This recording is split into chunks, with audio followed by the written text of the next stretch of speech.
Good morning, everybody. Thank you for joining me. So yeah, I'm a student, not a young student, but these times it's lifelong learning. I started, when I was 50, went back to the university at the Antwerp Management School. Couldn't stop. Did 2 MBAs, couldn't stop, so I'm doing now a PhD on this particular topic. Some call this a midlife crisis. I call this just having fun with research and stuff like that as well. Yeah. We'll make this a pretty interactive session, so I'll ask you a lot of questions. Just don't start throwing tomatoes, but just raise your hands if you agree or not agree. Because what I'm about to tell you is research, but it's something that is happening. It's not science fiction, it's reality. And I think we all know the Zalandos, the Ubers, Airbnbs and this kind of stuff, and the business platform model. What we see happening around the world is that governments are also trying to use that model for self-service. And self-service not in the context of here's your birth certificate or here is your tax department, but actually you get a personal budget and actually you get a digital marketplace and actually you can do some self-service for what you want. Now we do not see that for every kind of service. We usually see those examples happening in healthcare, elderly care, home care, these kind of things, education and unemployment. I wouldn't see this happening for example, for defense. You will never get a personal budget for defense so that you can buy your own tank for in your garden. So it's not for all citizen services. Yeah. So let's do a first test. What if you get the same, exactly the same convenience, self-service possibilities from the government, again for selected citizen services like education, home care, but you get the same convenience like an Uber or an Airbnb or a bol.com. Would you engage on that one? Who says yes? Please raise your hand. All right, got a lot of converted already. Yeah, okay, my talk is finished then, yeah? You no. So that's what I'll try to explain to you, and I'll have some examples coming up on that model as well, yeah. So again, it's a model we're all kind of familiar with. It's the same like Bol, you get a digital marketplace, you can search, you get some matching services around that. But obviously governments are not doing this for profit. Yeah? They're doing this to generate public value. What does that mean? To get you a job, to get you better again from your health perspective. To make sure if you stay at home and you're getting elderly, that you have the right support. Somebody coming to clean your house, for example. Yeah?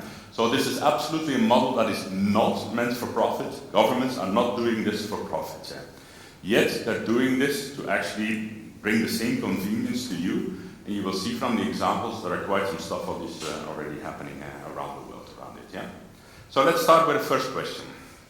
For example, you have a disability, doesn't matter what one. You get a budget, a personalized budget of, let's say, €1,000 a month. You get access to a digital marketplace. You get access to an ecosystem of trusted, accredited, certified partners that the government has certified for you. And you can do some self-service. For example, you're handicapped and you need some special medical care. You can look up in the catalog actually what kind of people around you or companies around you offer those services, and then you can decide which one you engage with. No administration, direct self-service on the digital platform. Would you engage? Who would do that? Oh wow, again, already more converted people here. Yeah? Great, because you're not the only ones. Oops, yeah, there are quite some good examples out there that actually implement this model. And I've taken one here from Flanders, the VAPH, Flemish Agency for People with Disabilities. They actually did that. Yeah? So they give you a personal budget, they calculate that, you go through a certain still administrative process, you get a budget, you get a digital marketplace, you can actually go and look for the people and the ecosystem partners that do provide a service, and actually you can put part of your budget into that and actually get going with that service. So this is very much reality in Flanders, very nice model by the way, and very much focused. Not that so much science fiction, because most of the elements they already did, they already had the concept of of a personalized budget. They already had the concept of an ecosystem. What they're doing is actually putting the self-service, the digital marketplace, so the digital technology on top of that, to give you the convenience of actually ordering that and actually doing it yourself, instead of going to the doctor for a prescription, instead of going to this company for a prescription, instead of putting it in as a paper process and all of that stuff as well. Or already 5 minutes now? No. Okay. Is everybody able to do that for themselves?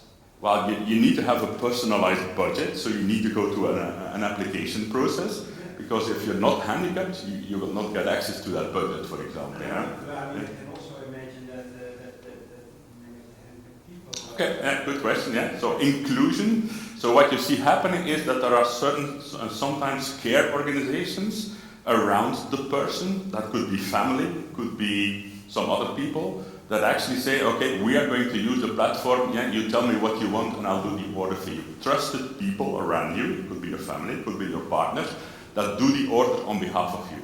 Because I agree, I can imagine if you're sick and you can't talk or whatever, you know, you have the flu, that you're not able to do this on this platform also. Yeah. Personalized budgets also a lot of fraud. Yeah, thank you. I'm coming to that one. Yeah, you guys have the best case in the whole world from my point of view as a researcher. Yeah. This is happening in Flanders. This is actually happening. Oops, it's a bit closer. Not working anymore. Yeah. Okay. Yeah. I'll stand on this side then. Exactly the same model is happening in Australia. And you see other examples as well. So it's not just Flanders that wants to be innovative. You see these kind of things happening around the world. So this is the example of Australia, but it's exactly the same concept. It's the name of the agency is a little bit different, but exactly the same concept. Also with people with disabilities, that they kind of push the services to the next level and saying, okay, here's the digital marketplace, here's the ecosystem, here's your budget. Here's your governance board of caretakers, for example, that can help you make that right order. But actually the self-service component is what is new in that one. Yeah? Okay. Even in the States, you see this one. This is a really nice case, actually. It's called the Helper piece, and if you have a moment, just go to that website. And it gives very specific services to people in need, elderly care, meal delivery, cleaning up your garden. But what is specific on this one, they get their money back from your insurance.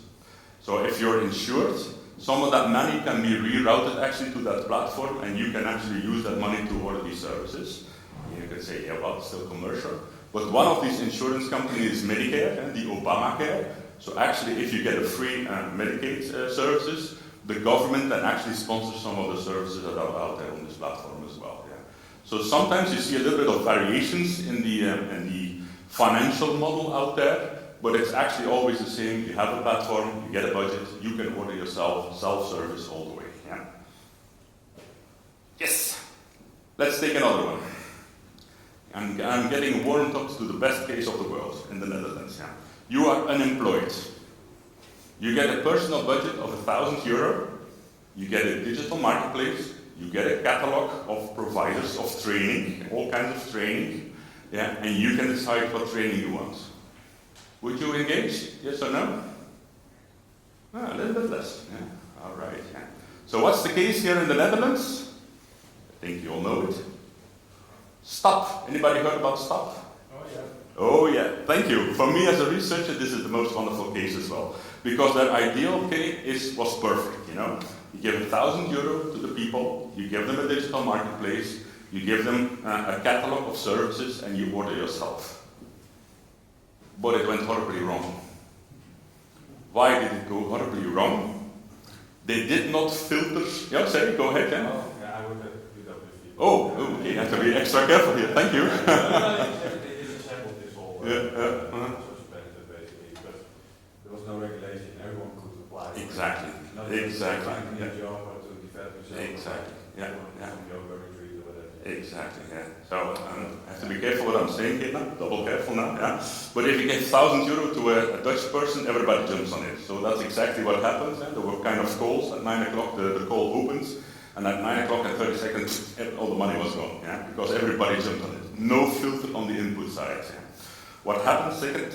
Mistake or lesson learned. No filter on the other side.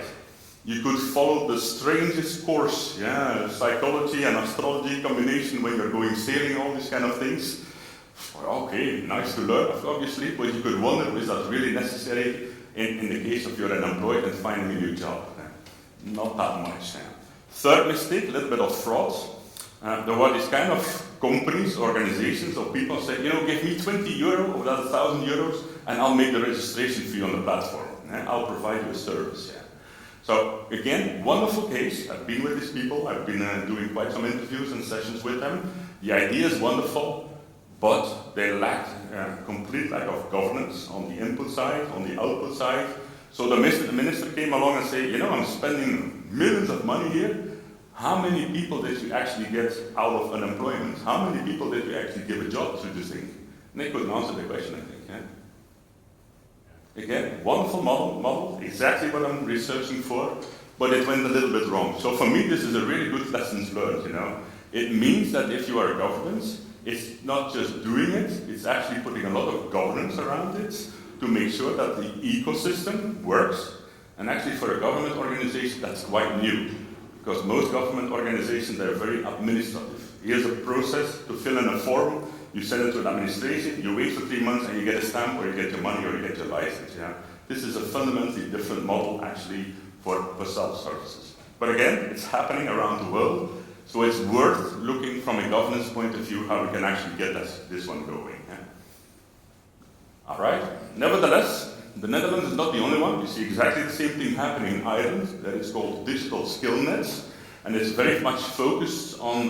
That's maybe a tip for the people of UWV. It's very much focused. It's focused on getting digital skills to help you get a job in the digital world. So they really have a good focus with that program.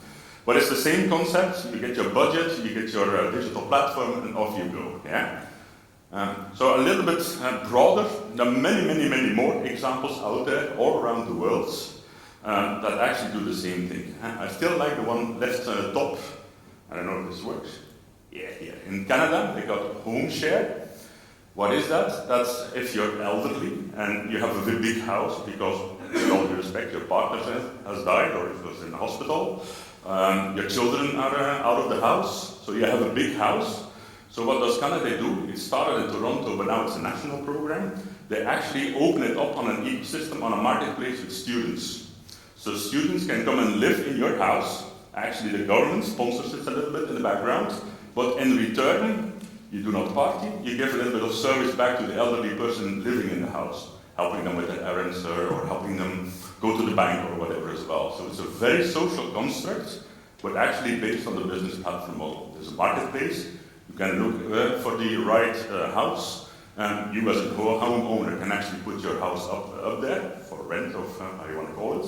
So they're using the business platform model, but for a very social case.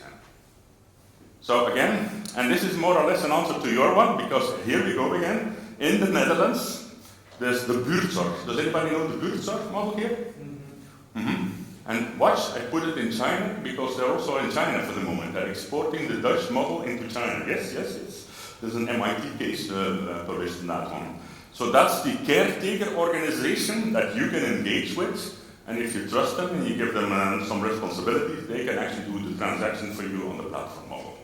That's one of the elements to make it exclusive.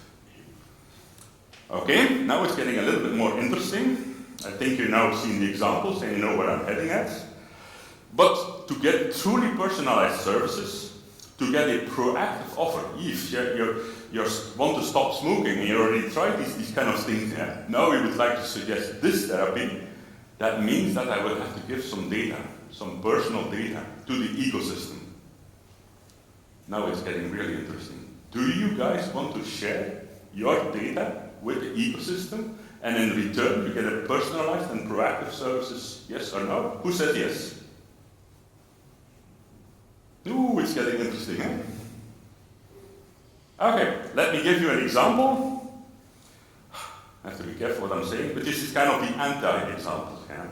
So if you go home this evening, you go into Amazon. Everybody knows Amazon. They got a subdivision. It used to be called Amazon Clinic. It's the third iteration. It's now called One Medical. So you go to Amazon. It's exactly the same marketplace, like that you order shoes and stuff like that, But here you can say, oh, my arm does not feel well, and I have some pain here. And Amazon will use that data to give you the suggestion, oh, you have to go to this therapist, or you have to go to this doctor. Shall I make an appointment for you, Do you really think Amazon is going to keep your data? Yeah? You trust Amazon that will keep your personal data safe? They'll share it, exactly, So that's my point. So I'd rather have the government being a trusted guardian of your data than having these kind of variations where, commercial companies exploit your your personal data.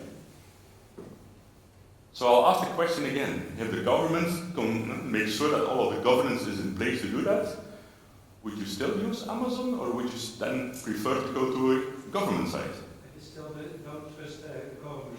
Yeah, I know, yeah. But do you trust Amazon more? No. Yeah. Yeah. But if it's about cybersecurity or whatever, data protection, I mean, you've seen with during the day during Corona, they have this calls for what people can see if you had a Corona flu, and to take care of that, and how they shared, how they did not organize whatever. The trust is not yet there. You mean the LSP opting for Corona? Yeah. Only PD? Well, there was during Corona that they did schakelen. Yeah, LSP. Corona in. Yeah, I know that. I had to organize that. No, I don't believe that. I mean, they contactonderzoek. So And the data leaks there. there's some international research that looked at the trust factor during COVID. Actually, people, citizens like us, the trust in citizens went enormously up during COVID. And now that the effects of COVID are fading away, it's kind of dropping again. Yeah. So it is possible to get trust from a government. You know, when it's COVID, we all went to the government because we saw that as a reliable source of data and information. Yeah. But let's explore that a little bit further. So I gave you some examples. You kind of all agreed to use them.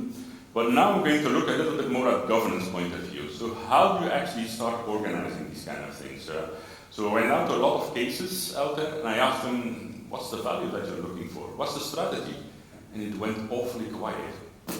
We just did it, yeah. We thought it was a good idea, yeah. Oh, yeah, the IT guys, they got this gimmick, and we went along with it. So it's kind of frightening, yeah. So what I did is went to this organization, and I actually took a step back and said, okay, how do you actually define a number of best practices for a government agency to actually get going in that one. Yeah. So this section is all about these best practices out there. Yeah. Okay, I'm a student, there's some theory behind it, but I didn't really put it into this slide deck. Yeah. So actually, I think I saw you in the first slide, they spring up like mushrooms in the field. Not me saying that, there's even literature that's saying this exact statement. All of these initiatives, they're all bottom-up. It's the agency or the institute or the entity doing it on themselves for their own citizen services. I've seen no examples where they're working together, neither with shared IT services, neither with process point of view, so they're all silos. Here we go again, new silos coming up. Yeah. And many of them fail. I talked about the stock model. There's some other cases that really started very well, but also failed miserably.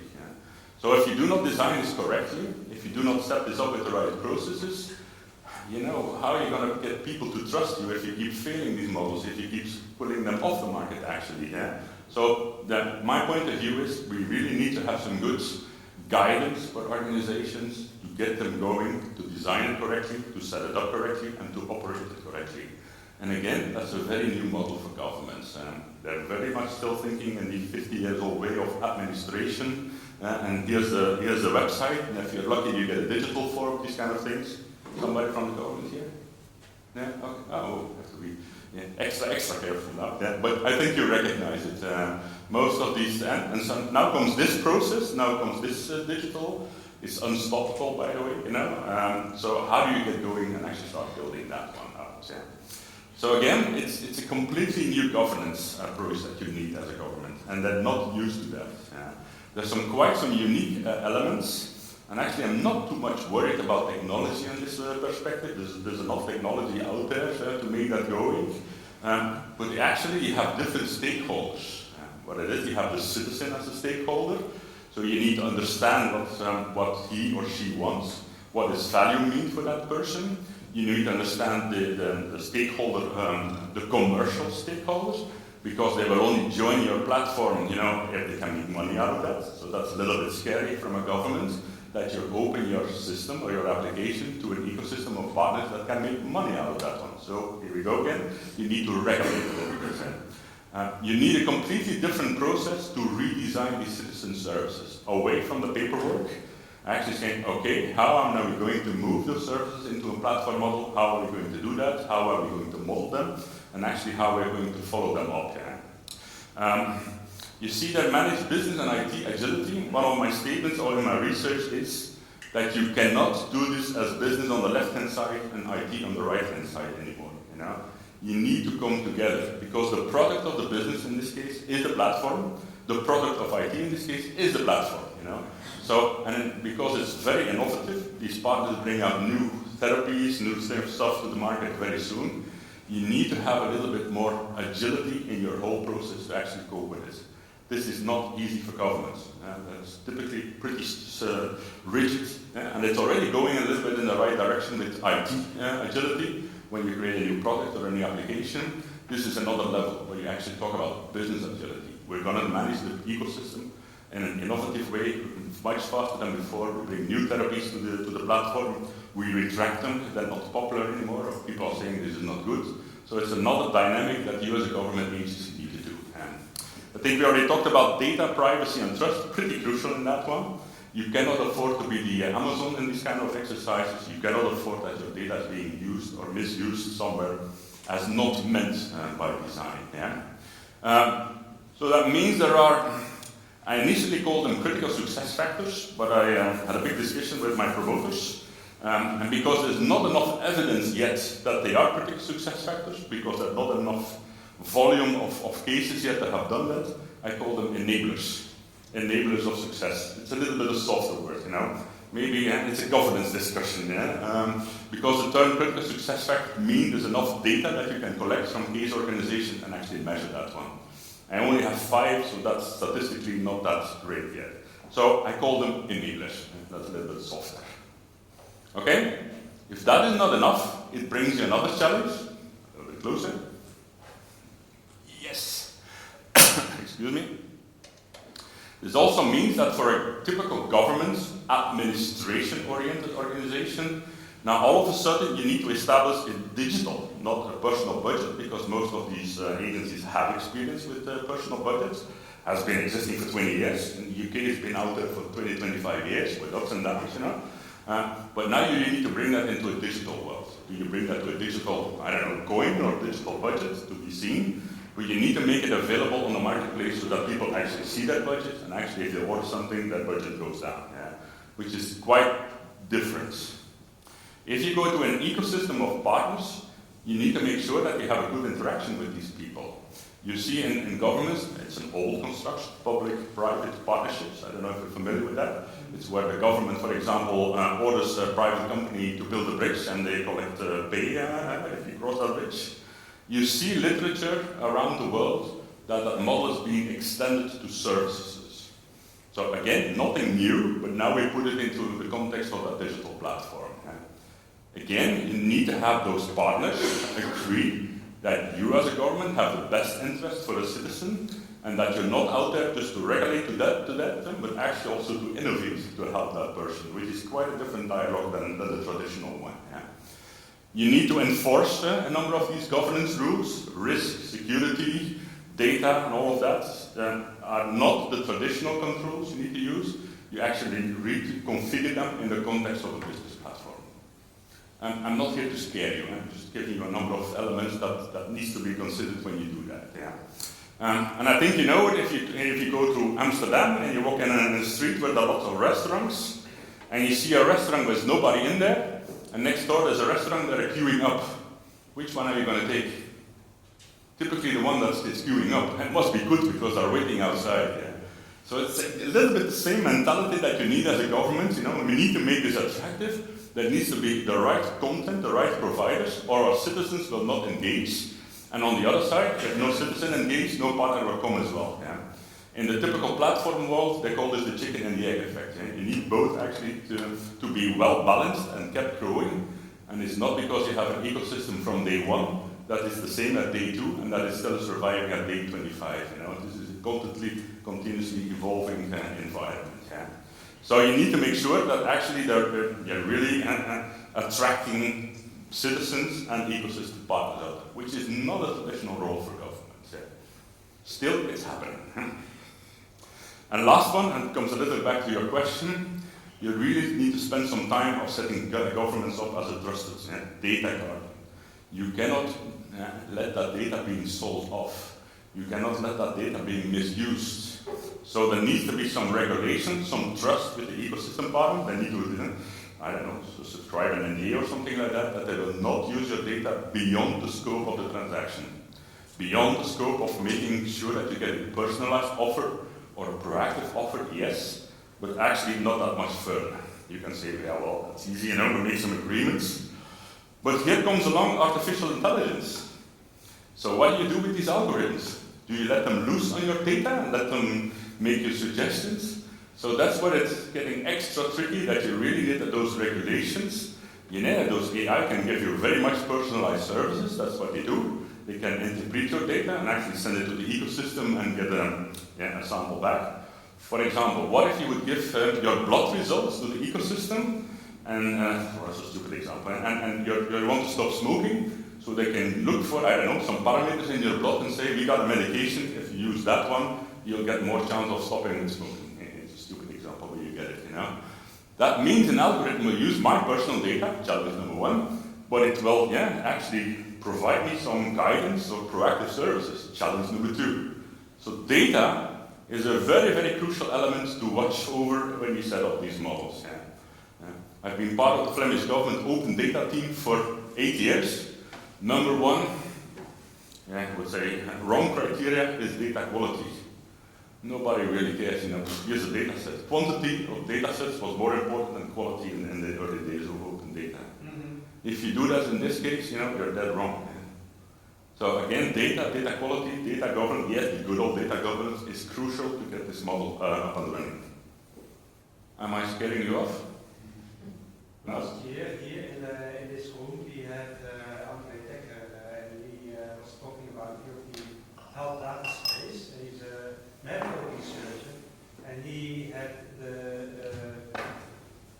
statement that data quality is getting less important with the introduction of artificial intelligence.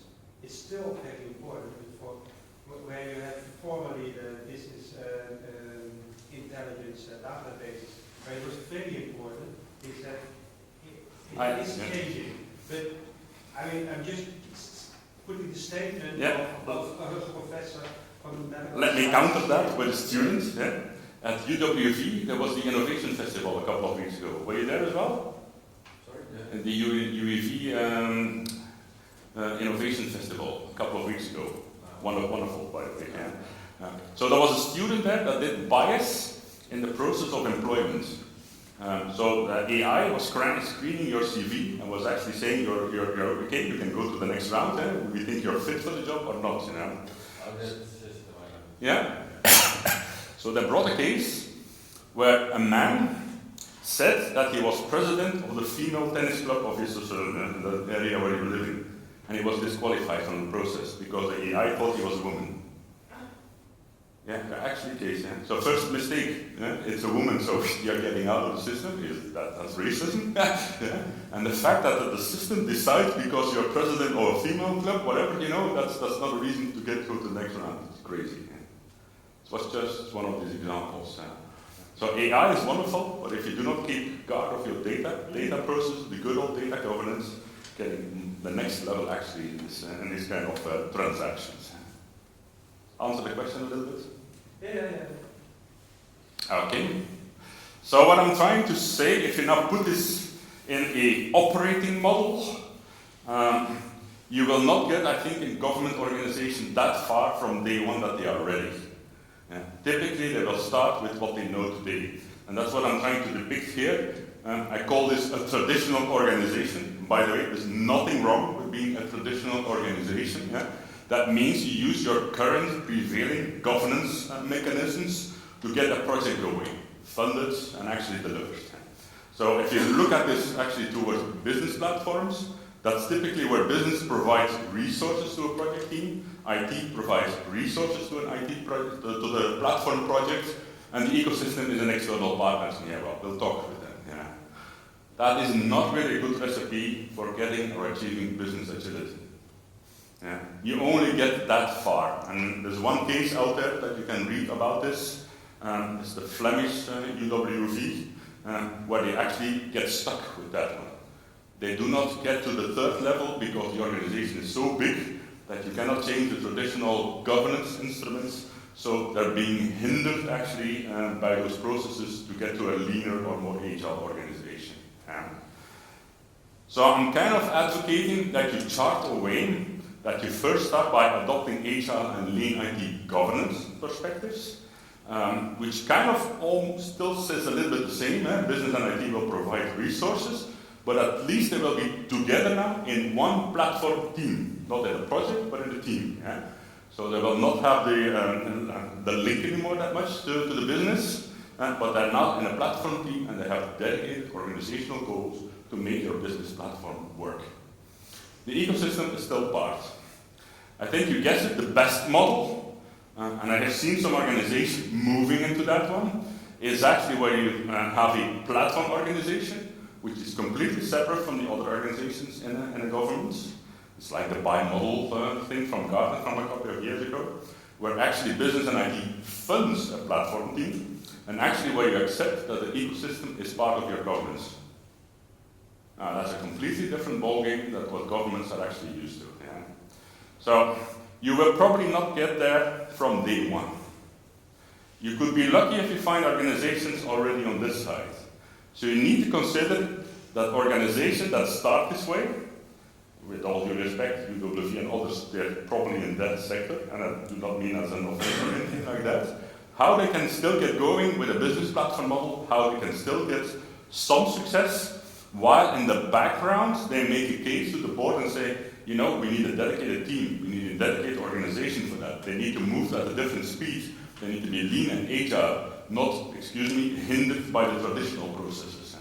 And I do not mean that in a bad way, but you need another speed element around that. So what I did, this is still theory. Come on, yes, I need to stand more on this side. So I went to go and test that theory with 5 case organizations. 2 in the Netherlands, 2 in, 3 in Flanders. Okay, if you have another one in the Netherlands, always interested. 2 of them are working in the care services, so really a home care, healthcare kind of service, people with disabilities out there. And the other one is the caretaker organization, like Buurtzorg a little bit as well, so I have a little bit of a complete overview of the care sector.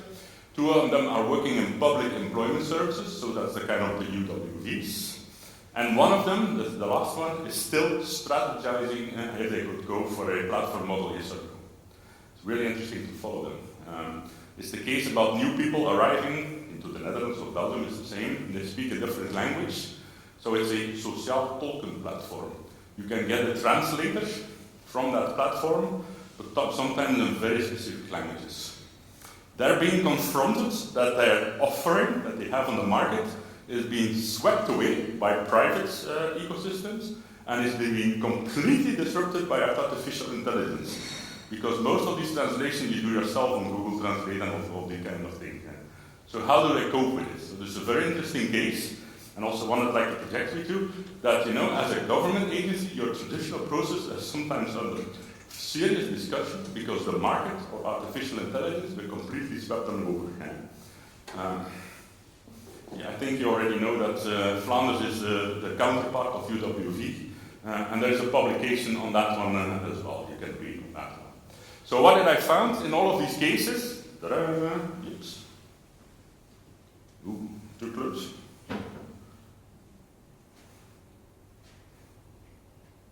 No magic anymore?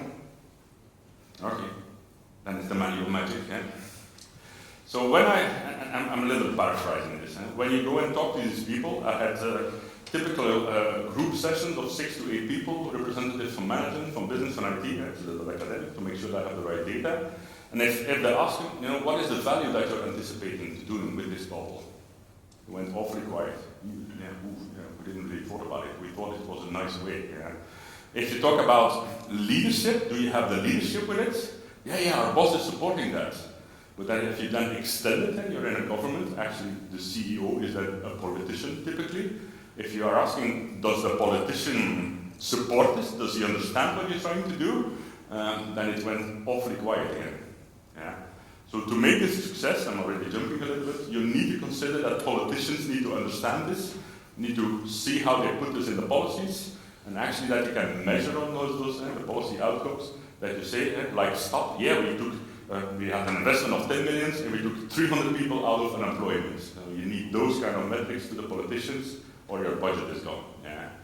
Again, I'm not here to scare you, I'm just putting some best practices out there that can actually make your case work. Yeah. Vision and strategy, I've not seen many cases where they actually had a vision or a strategy. Actually, well, we just get going, that attitude again. Same on a tactical level, business agility. No, we work with current governance mechanisms. Innovation culture, very innovative. Yeah, we went to the Carter conference. Yeah, okay, great, yeah. But how do you apply this then? Becoming a separate team, becoming lean and agile, breaking a little bit away from the other ones, and you get leadership to allow you to move in that direction. Very quiet. Yeah. And then actually, when I talk about skills and capabilities, the answer was a little bit more frightening. HR is taking care of that. No, nothing to worry about. Yeah. This requires completely different skills to be able to redesign actually your business process, to be able to build your ecosystem. And again, I'm not too worried about technology, except for data and all that as well. Yeah. So these people were not that lying awake about that element. Yeah. So I took all of these elements, magic. Yes, it works, We're in a governance conference, so I work on this from a governance point of view. And again, from debates with my promoters, I created a descriptive governance framework, So what did I do? I put all of the enablers, this is just a very small section, all of the enablers out there that concern the complete life cycle of designing, operating, visioning such a platform model. Yeah? And I also mapped to a number of business operating model characteristics that are very typical for this model. I'm a little bit arrogant, but I've never seen this kind of guidance before. So at least we're making the first step in putting that guidance out there, and actually every organization wants to get going with the business platform model. It's my dream, that it becomes a variation of Scopit, the platform variation, where you can say these are the processes that we need to take a look at, these are the business operating characteristics that we're aiming for, and this is actually the goals and the key questions that you need to consider. There's a publication coming on that one pretty soon. Again, arguing with the promoters, but that's coming pretty soon. And you see one coming back into blue. So I'm now in the second research question, and I cannot do all of these enablers. So I've tried to focus on one of them, and the one that I've chosen is value. If you at least can get a process for determining the value up front until measuring the value of the business platform when it's live, then at least it can be a trigger. 5 minutes, 10 minutes? No. You just, oh, how much time do I still have there? Plenty of time? Oh, okay. 7 minutes. Ooh, then it's fine. Yeah. So what I did in the second is actually, this one is documented, it's validated with a number of case organizations. Now I'm diving deeper into what is the value of such a model for the stakeholders, which I think is the most critical question that you need to answer in this one. If you're going to answer that one, all the rest will fall apart. Agree? Mm-hmm. Yeah? By the way, what does Scopit or the enterprise governance of IT says? Start from the value and work your way back to the governance and the organization. Yes, yeah, I've been trained good at the Antwerp Management School. Yeah. But obviously we need to understand what value means in the context of governance and in the context of a business platform model. Turns out there are a little bit different flavors to this. If you look at the literature, they're talking about different values out there, so I kind of made a summary out of that literature, and I'm saying, you need to make sure that from a government point of view, you need to make sure that your public value is pretty clear from day one. Your aim is to get people a job as soon as possible. Your aim is to give people a healthy life as soon as possible.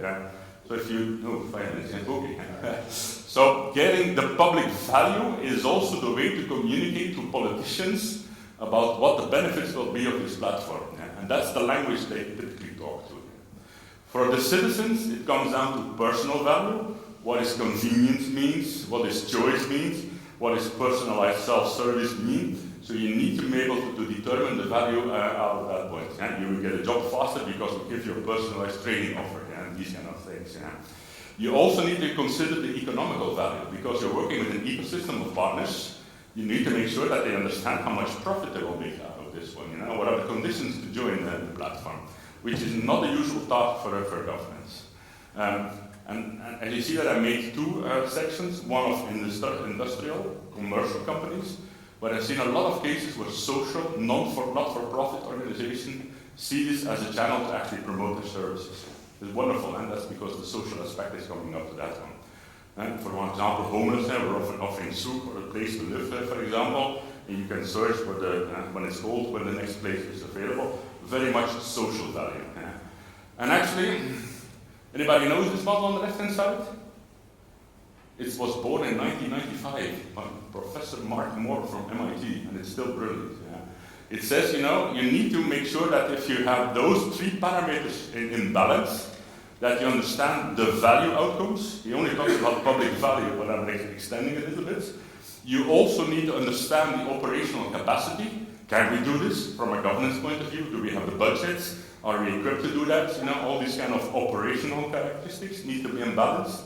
And actually, the third one is, you know, do we have the legal backup or coverage to actually put that in the market? You know, so if you put these three in balance, you know, you have a pretty good way of defining what value is, and actually get a little bit more success on on how to get going. So together with some students, we're now in the full research. So we got a couple of students working on the perspective of a citizen. There's a questionnaire out there. Actually, kind of a little bit what I'm doing here today with you, asking some questions which engage on these kind of parameters, yes or no. So that's the citizen perspective. I'm working also with some government organizations on depicting what is the public value that you actually will get out of that one. I'm still thinking, I have an idea of doing a kind of executive leadership, kind of politician style, saying, you know, what could the public value be from your perspective? And I'm actually talking with industry and non-profit organizations to get their perspective as well. You know? So if we get that one right, there's a lot of data coming in. We should be able to answer the question a little bit broadly, what does value mean for all of these stakeholders, so that at least if you put that in that descriptive governance framework, we can start working on that one. Yeah? Okay, wrap-up question. I think there's one rode draad in all of this. There is value in such a platform. Maybe I scared you guys a little bit off today, yeah, with you need to do this, you need to do that. Yeah? That's true, yeah? So that's guidance. But in all of the cases that I've seen, there is value out there. Yeah? You can get a faster matching of unemployed with the right people. I'm not talking about SLAP or any not that good models, but you know, there are models out there that really work for that one. There are clear benefits for citizens, for the ecosystem, for the government out there, yeah? And actually you can map this out as well. Yeah? So it's not that negative. Actually, it is possible to set up such a model.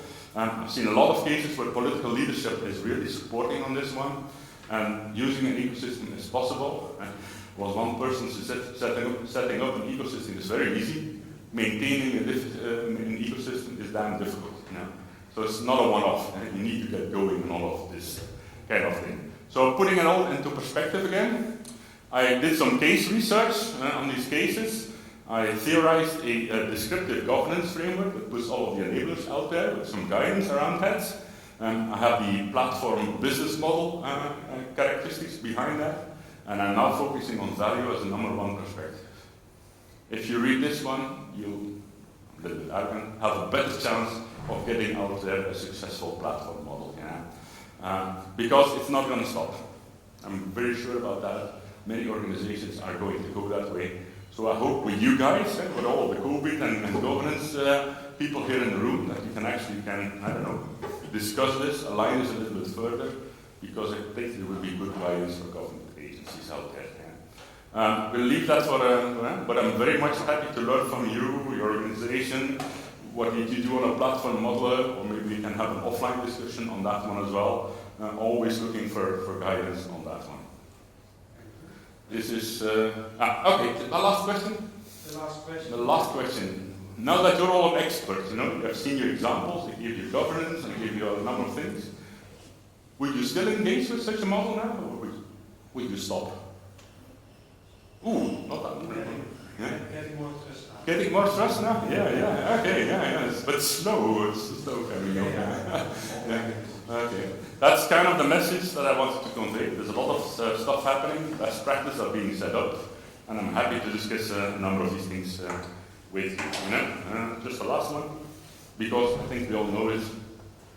We're all digital now, we can't work anymore with an analog government. Just easy to finish this one off, yeah. And Yuri Poppert, he's my promoter from the Antwerp Medicine School, so I needed to include an advertising slide. And this is the one, if you need to have some more information about that one, this is being taught in the Antwerp Management School. We have a book out there, me and Yuri on that one, and I'm elaborating on that one as well. So talk to me, talk to Yuri, talk to us, and actually it would be nice to see you as fellow students as well. Okay, thanks for the talk, and talk to you soon.